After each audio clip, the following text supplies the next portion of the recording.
জানো তো ফ্রেমে আসবে না, হাত ঢুকে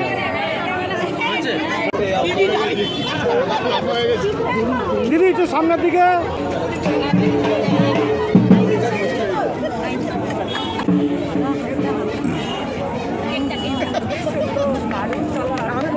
তামসিদি হাতটা হাতটা হাতটা সরা।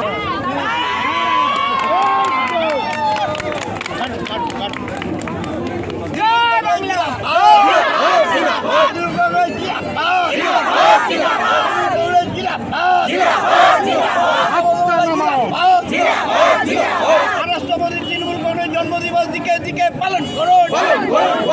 রাষ্ট্রপতি তৃণমূল কংগ্রেস জন্মদিবস দিকে দিকে পালন করুন।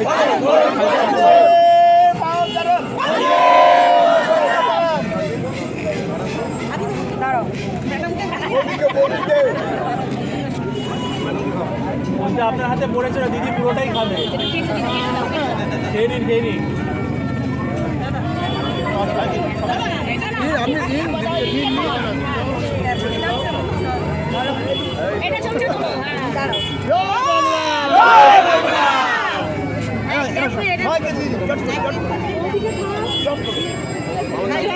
আমাদের সবাইকে হ্যাপি নিউ ইয়ার।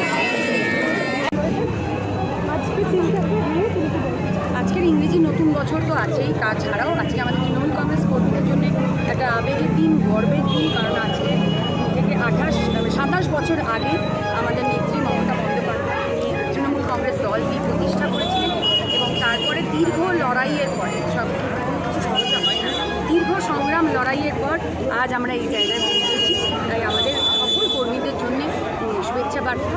এবং যেভাবে আমাদের তৃণমূল কংগ্রেসের পরিবার অল্প থেকে বড় হয়ে গেছে, আগামী দিনেও বড় হবে এবং ভালোবাসা, স্নেহ, মায়া, মমতা দিয়ে আমরা আমাদের পরিবারকে সুন্দর করে আঁকড়ে রাখবো।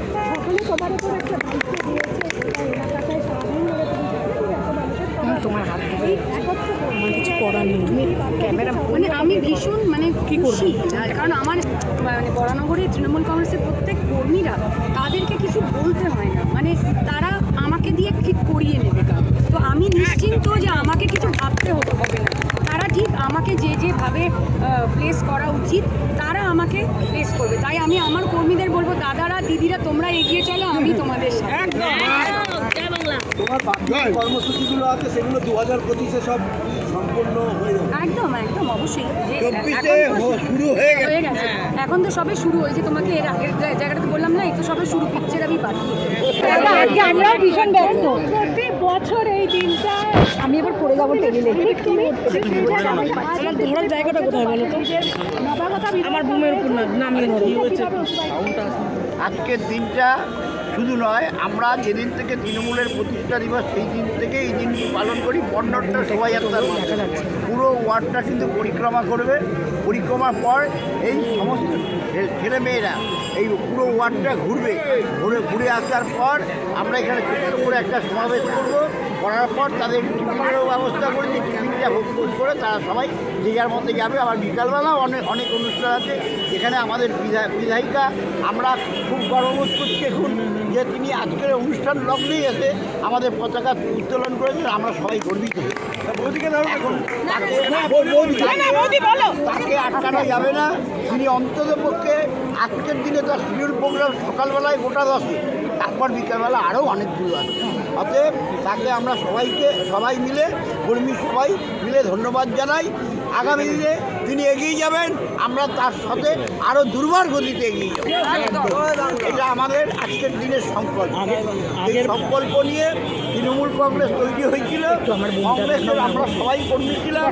কংগ্রেসটা কাচের ঘরের মধ্যে বসা কংগ্রেস, যার জন্য মমতা বন্দ্যোপাধ্যায় আমরা কর্মীরা মার খেলে আমাদের স্বাস্থ্য সঙ্গে সঙ্গে কালীঘাট থেকে চলে আসে।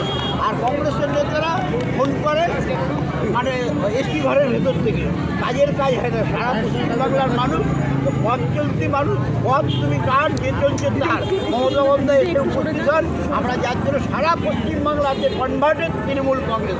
তৃণমূল কংগ্রেস থাকবে আগামী 2024 তৃতীয় চতুর্থবারের জন্য মুখ্যমন্ত্রী সিট হচ্ছে 250, এর বাইরে আর কোনো জায়গা নেই। আসলে কি মানে কংগ্রেসের মানে দিদিমণি তৎকালীন কংগ্রেসে থেকে তিনি বুঝতে পেরেছিলেন যে সেই সময় কংগ্রেসে থেকে এই মানে সিপিএমের লাল চোখ রাঙানি আর তাদের এই রক্তমাখা হাত ভেঙে দেওয়া গুঁড়িয়ে দেওয়া সেখানে পসিবল হতো না। সেই জন্যই তিনি বেরিয়ে এসছেন এবং তিনি আহ্বান জানাননি যারা প্রকৃত কর্মী, যারা মানুষের জন্য কাজ করতে চায়, যারা অত্যাচারিত ছিল সেই সময় সিপিএমের দ্বারা, তারা কিন্তু স্বতঃস্ফূর্তভাবে দিদির সাথে দিদির পাশে এসে দাঁড়িয়েছিলেন। যার মধ্যে সেই সময় অবশ্যই বলতে পারি যে রামকৃষ্ণ দা এবং এখানে অনেকেই সিনিয়র কর্মীরা রয়েছেন যারা সেই সময় সরকার থেকে সাথী। তো সেই ক্ষেত্রে আজকে আমরা কেন গর্বিত বোধ করি, এই জন্যই গর্বিত বোধ করি যে এমনি এমনি কাচের ঘরে বসে বসে আজকে দলটা ক্ষমতায় আসেনি, সরকারে গঠন করেনি বা এই জায়গায় পৌঁছায়নি। দীর্ঘ লড়াই সংগ্রাম করে পৌঁছেছে এবং আগামী দিনও আমাদের এই কেন্দ্রের যে সমস্ত সমাজ কি বলবো যে জনসাধারণের যে সমস্যা যে তারা বাড়িয়ে দিয়েছে মূল্যবৃদ্ধির মাধ্যমে হোক বা প্রত্যেকটি পদক্ষেপ যেটা কেন্দ্র সরকার নেয় সেই পদক্ষেপের মাধ্যমে এই নীতির প্রতিবাদ করতে তৃণমূল কংগ্রেস লড়ছে এবং প্রত্যেক বছরই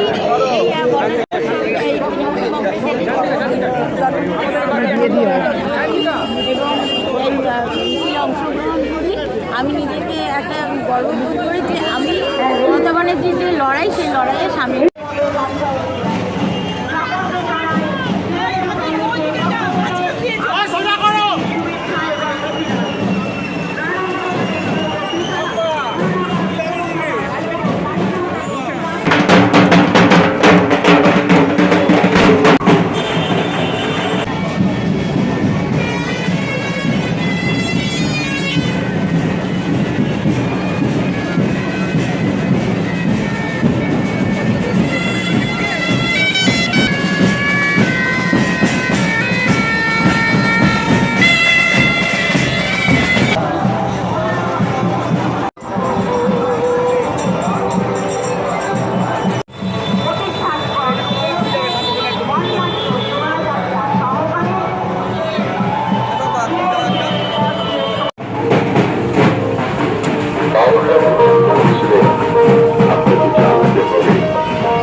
আপনাকে জানি তখন সে আপনার মধ্যে তার প্রতিফলন ঘটেছে।